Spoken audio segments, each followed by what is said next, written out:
recruitment efforts.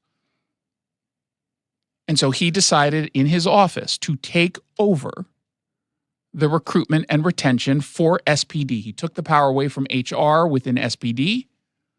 They would obviously still have a role, but the strategy would come from the mayor's office.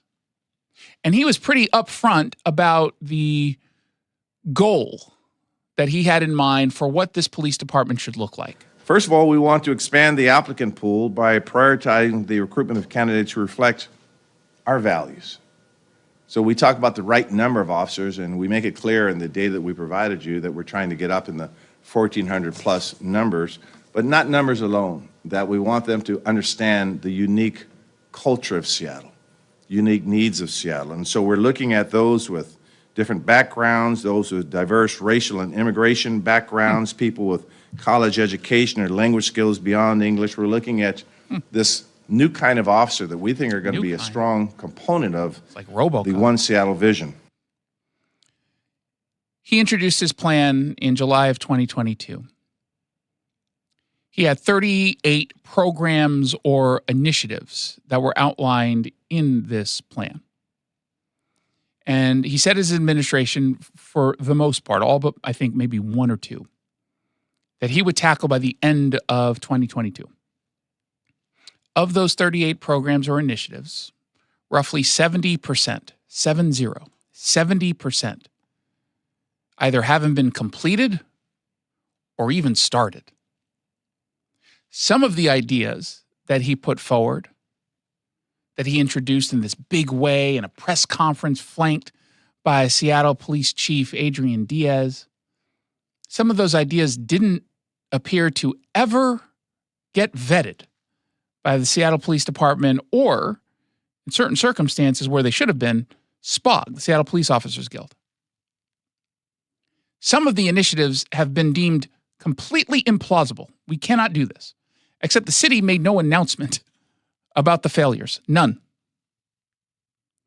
And other parts of this plan, some of what has been accomplished technically, they haven't been publicized to the officers who are the ones who should probably know about the retention efforts. It is remarkable. Now, we can tell you exclusively that as of June 30th, there were 61 total separations. 61 cops left the force. They only made 41 hires. This despite his comprehensive and robust plan.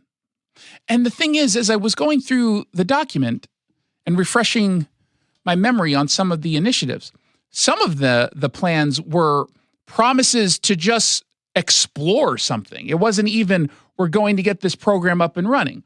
We're going to, for example, he promised to explore the creation of a pipeline of potential recruits through a college or university-based program centered on public safety careers.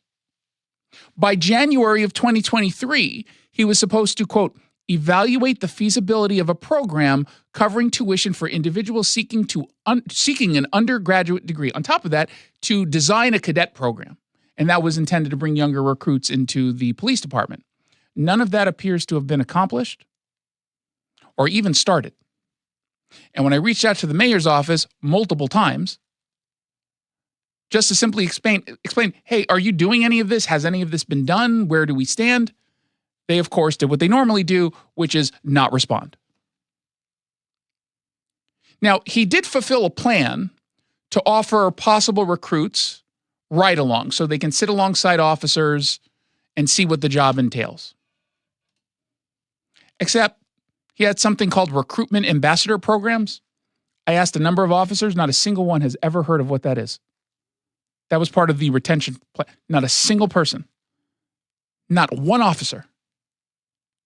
By November of 2022, the mayor vowed to, quote, create a recruiting speakers bureau of respected individuals in the community who can inspire interest in a law enforcement career and a position with SPD. There's no evidence that happened.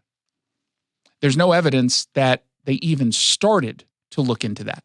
Something that was supposed to be done November of last year.